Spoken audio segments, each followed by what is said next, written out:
Online dating sucks. Whether you're on Hinge for meaningful relationships, Tinder for meaningless hookups, Bumble, OkCupid, Farmers Only for men looking for that hella fine hoe, or Sizzle for those looking for someone who brings in the bacon. You must be thinking that if you don't look like a 10 out of 10 stud, you have no chance dating online. Well, I think you're wrong. I think chances are you're just not using the right words. As a writer, I've learned that there's always a way to communicate where you can not only accurately relay your message, but also attract attention and convince that special someone that you are an interesting and worthwhile person to go on a date with. That is where I come in. But first, well, hello there. This is Zurich, and right now we're up in the air, where we free fall into books, poetry, and anything else we decide to get into. Today, we're going to be looking at a few dating profiles, and with the power of an English degree, a linguistics degree, and an innate ability to sniff out icks, I'm going to be sharing my input and make some suggestions of how to improve these people's online dating prospects. So now that we're all acquainted, let's make our descent.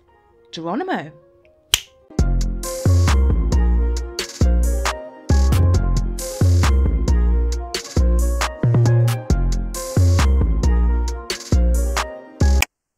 So, rule number one, don't give them a reason not to date you. I see this all the time. A lot of people mistake what I call clear red flag statements as being funny, ironic, or a humorous way to endear yourself to a potential partner. See this profile, for example. This is what they put in their About Me section. I make bad choices, but they make for great stories. Now, I give 1 point for it being, you know, somewhat easy to read.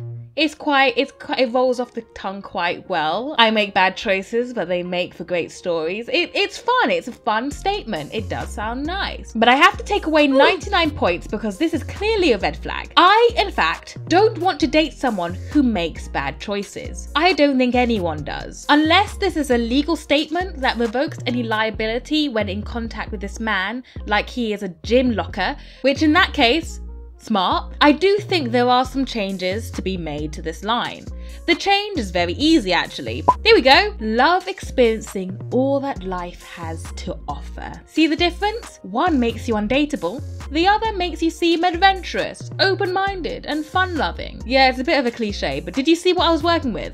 Moving on. Right, here's another one in violation to this rule. What I lack in height, I make up in crippling depression. I didn't think I'd have to say this, but crippling depression ain't a selling point, and those star emojis aren't fooling anyone. Nobody wants someone with crippling depression. Not even someone with crippling depression wants someone with crippling depression. And if you are that rare specimen looking for someone with crippling depression so you can bond over your crippling depression, sorry for you, but the person you're looking for is probably too busy with their crippling depression to date you, who has crippling depression. Here we go.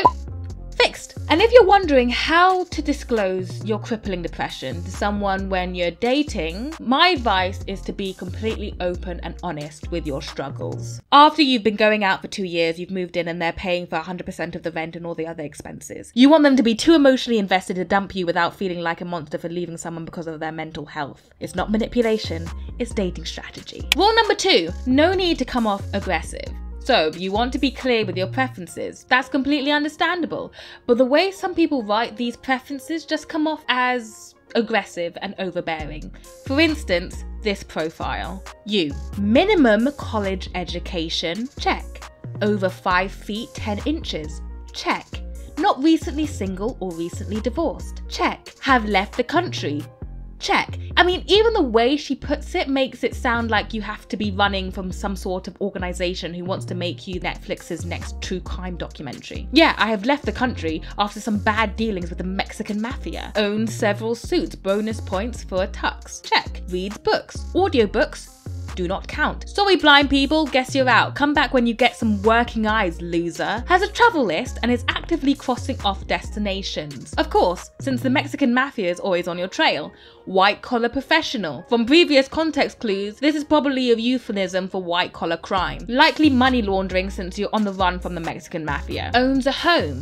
No roommates. Check. Not in recovery for alcohol or addiction. My alcohol addiction is completely out of control. No recovery here, so should be fine. Does not hunt animals. Check. Works out and stays in shape. Of course, got to be in shape to keep running away from the Mexican mafia. All this to say, this is a lot to put on a dating profile. And the sheer amount in this obnoxious list, added with the check emojis, makes you sound overbearing and demanding, which is not very attractive. So here's how I would fix it. Looking for an educated, well-traveled man who is interested in reading, who is not blind at all, has a garden I can plant some herbs in. See, not only did I bag her a house, I got her a yard too. Just call me Saul Goodman. Carrying on. And likes to stay in shape in preparation for the standoff you'll have with Alejandro Garcia and the Sonora cartel. This way, you can express your wants without coming across as so overly aggressive you put potential partners off. And rule number 3, be honest. Most importantly though, you need to communicate honestly what you want so that people do not have to decipher your intentions on the dating app. Here you go, here's an example. So her profile states that she's 30, which is fine, but then it goes on to say in the About Me section, not 30, I'm a mess, but a fun one, probably only in your city for 3 days, travel for work, will become too attached to your dog. Right.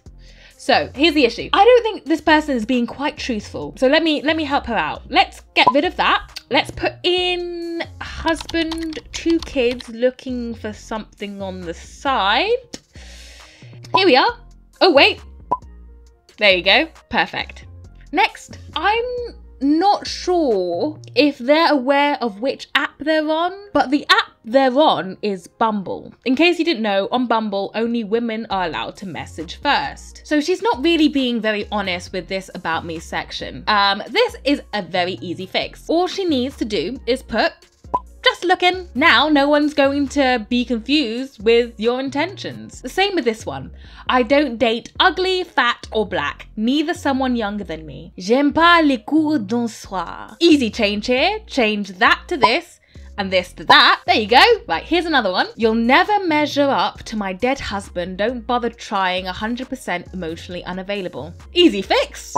Just looking. And for the last one, let's look at this lovely gentleman. So, under the non-negotiable section, he has no tattoos, must be sober, no curves or cleavage showing, and hardly any makeup. Diet must be top of the line as well. Possession of elite feminine qualities, which makes him sound like he's looking for the pink Power Ranger, which I actually can get behind. Under what he thinks is a perfect date, he puts, you aren't important enough or valuable enough to be taken on a date. Which I think is a bold gambit. All of us are playing checkers saying we want to watch a movie or grab coffee or pretend to be obnoxious professional sommeliers at an industry wine tasting event, and the first one to get found out by the establishment has to buy the other one dinner. Nah, this man is playing 4D chess with his not important enough to be taken on a date to E4. Under something I learned way later than I should have, he has women shouldn't be working, they shouldn't be allowed to vote, they shouldn't be on social media or possess a cell phone. They should be on a farm. Again, I think this guy forgets that the prerequisite to get a date on this particular app, Bumble, is to attract a woman enough to message first. Plus, they're going to need to have a cell phone to be able to be on Bumble in the first place, which is where you are, which is why this is an easy fix. In the non-negotiable section, he should put colorblind, preferably getting red and green particularly mixed up. Something I learned way later than I should have, he should put to read. And perfect first date section, he should put, let's just put something casual. Okay, let's do one more bonus one. The About Me section, a dramatic reading.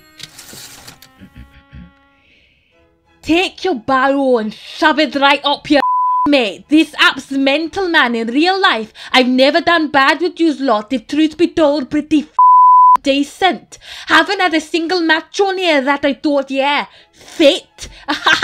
Shameful, the lot of you. Humbled. Don't want an ugly missus. What the? Tinder only way to find women without going out as well. Thanks, Rachel.